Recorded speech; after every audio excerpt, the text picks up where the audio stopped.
এবং এই যে ভোটের আগে উনি ভেবেছেন যে আমাদের ট্যাক্সের টাকা আমাদেরকে আবার ফিরিয়ে দিয়ে, আর এটা বেসিক্যালি হচ্ছে ওই মাছের তেলে মাছ ভাজা, জানো তো? ওই আমাদের আমাদের টাকা আবার আমাদের মানুষের কাছে ফিরিয়ে দিচ্ছে, মানে ওই পাড়ার নেতা ভেতাদের কাছে ফিরিয়ে দিচ্ছে, যাতে কি হয় দিনের শেষে ডাইরেক্টলি তো ভোটের আগে ক্যাশ দিতে পারবে না ওরা, যে কাউন্সিলর আছে বলো বা ওর ওর কিছু পাড়ার পোষা গুন্ডারা আছে, তাদেরকে তো ডাইরেক্টলি ক্যাশটা হাতে তুলে দিতে পারবে না। তাই ইনডাইরেক্টলি একটা প্রকল্প তৈরি করে আমাদের ট্যাক্সের টাকা ওদের হাতে তুলে দিচ্ছে, যে নাও এবারে ভোটের আগে তোমরা একটা 10 লাখ টাকা তোমাদেরকে দিলাম, এই 10 লাখ টাকাটা তোমরা ভোটের কাজে ব্যবহার করো, মানুষকে ভয় দেখাও, ভোট ছাপ্পা করো, ইত্যাদি ইত্যাদি। না হলে তুমি বলো, এতদিন ধরে আমরা খবরে দেখছি কয়েক কিছুজন অসুস্থ মানুষ, তারা রাস্তা এমন বেহাল অবস্থা, তারা হসপিটাল অব্দি পৌঁছাতে পারছে না, সেই রাস্তায় মারা যাচ্ছে হসপিটাল যেতে যেতে।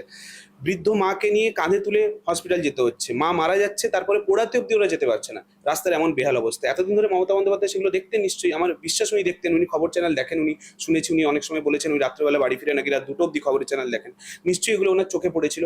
তাহলে উনি তখন উনি ব্যবস্থা করতে পারেননি, এখন ভোটের সময় ওনার মনে হয়েছে সাধারণ মানুষের জন্য ওনার মন কাঁদছে, ভালো কথা, উনি দিয়েছেন। এবারে দেখবো দিদির দুধ ফেল করেছে, দিদিকে বলো ফেল করেছে, আরো বিভিন্ন সমাধান উনি অনেক দুয়ারে সরকার ইত্যাদি তৈরি করেছিলেন, কোনোটাই তো কোনো কাজে লাগেনি। এবারে দেখছি নতুন করে যদি কাজে লাগে আমাদের জন্য তো ভালো হবে, কিন্তু ব্যাপারটা হচ্ছে উনি সৎ মনে এই কাজটা করছেন না, এটাই হচ্ছে সমস্যার ব্যাপার।